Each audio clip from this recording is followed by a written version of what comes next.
Good morning mga kaibigan sa mga kapwa natin mga mekaniko, ano?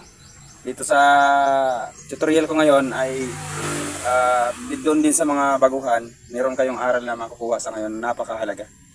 Kasi ito yung nagka-problema sa motor na ito mga kaibigan, no? Transmission na ito, no? Yun. Overhaul ko na yan mga kaibigan. Tapos na sana yan mga kaibigan, na-symbol ko na sana yan.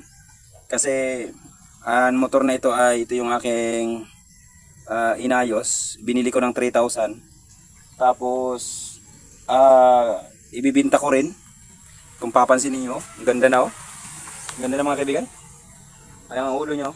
Ganda na yan. Running condition na yan. Kaya nga nang patakbuhin ko na, akala ko okay na lahat. Kasi kapag pinaandar ko, okay naman. Kapag naka-neutral siya, okay. Walang problema. Ang ganda ng andar. Yun nga lang, subukan ng patakbuhin. Nang pinatakbo na, ay nagkaroon na ng problema. Pinaandar na, tapos pinatakbo. Yung first gear niya, yung primera niya, okay. Pagdating doon sa segunda, sobrang vibration ng makina, tapos umuugong. Tapos pag tarsira, yung third gear, ganun pa rin. Sobrang vibration ng makina, tapos umuugong din. Ang alam ko kasi kapag ganyan mga bagay, halimbawa kapag nasira yung stick bearing ng ating badya, second gear mas madalas na malalaman natin kung nagkaroon problema yung ating stick bearing. Pero sa pagkakataon na ito mga kaibigan, kahit ang tarsira, para na rin siya yung segunda na nagkakaroon ng ugong at vibration. Ito yung dahilan mga kaibigan. Kaya sa inyo na mga nag-overhaul, baka maranasan nyo itong aking naranasan, ay sasakit talaga ang ulo nyo. Kaya dapat alam nyo ito, at ituturo ko ito sa inyo ngayon para hindi kayo mahirapan kapag nakita nyo itong video na ito. Okay. Tuturo ko sa inyo ngayon ang ganitong sitwasyon. Dito sa pagkasunod-sunod mga kaibigan, pantay. Pansinin nyo ito, pantay. Oh, pantay. Okay. Ito yung stock niya. Mga kaibigan, ito yung nakalagay niya dito. Ito, bago na ito. Binili ko ito mga kaibigan. Binili ko ito. Meron akong kaibigan, kapwa ko rin mekaniko. Binili ko sa halagang 700, buo na. Binili ko sa halagang 700 at ibinigay niya naman sa akin mga kaibigan. Kung papansinin nyo pantay. Pansinin nyo, pantay ito, pantay. Pero pagdating dito, ano kaya magiging resulta? Inchi ko pala yung stick bearing na nakalagay dito, okay. Walang problema. Andito sa transmission na may problema. Kaya baklasin natin mga kaibigan. Okay.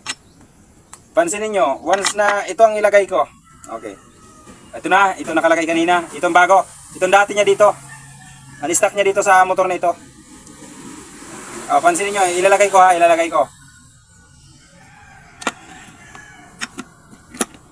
Ayan. Ayan mga kaibigan, nakalagay na. Sagad na yan Sagad na yan. Full na yan mga kaibigan. Full na yan Full na yan. Full na yan. Sa pool na yan, nasagad na yan. Pero pansinin nyo, ito. Kita nyo na? At kapag, pansinin nyo, mababa ito. Mababa. Sa palagay ko mga kaibigan, ano ito? Mga imitation. Imitation na ating main drive. Main axle natin. Ano? Imitation. Dito ako nagkaroon ng problema mga kaibigan. Akala ko nga stick bearing. Pero nang tingnan ko naman, hindi naman. Ito pala ang dahilan. Oo, ito.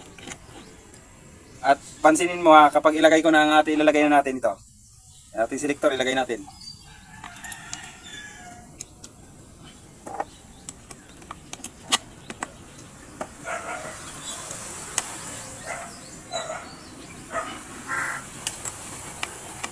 Yun, nalagay na mga kaibigan.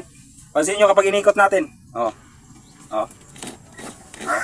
Kakaiba niya. Oh. Yung primera niya. Ganda. Oh. Parang may sumasabit mga kaibigan. Hindi siya smooth. Tersira. Hindi siya smooth mga kaibigan.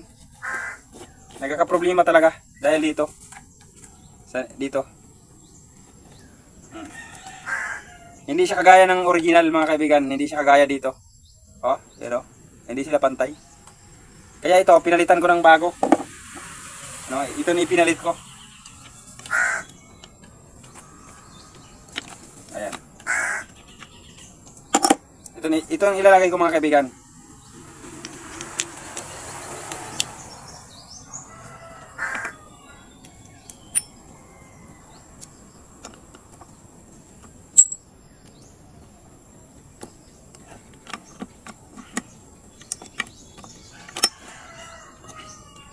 Ayan, tingnan nyo. Pantay. Oh. Pantay. Kaya, sa kapwa ko mga mekaniko mga kaibigan, dapat i-check natin ito. Para hindi sumakit yung ating ulo at tayo din na may-ari. Dapat, kapag kayo bumili ng mga imitation o mga mumurahin, o mas bati na salita ay barato, dapat i-check nyo ito kung magkatulad talaga sa original niya. Kaya ganyan lang mga kaibigan, ano? Kaya dapat alam natin.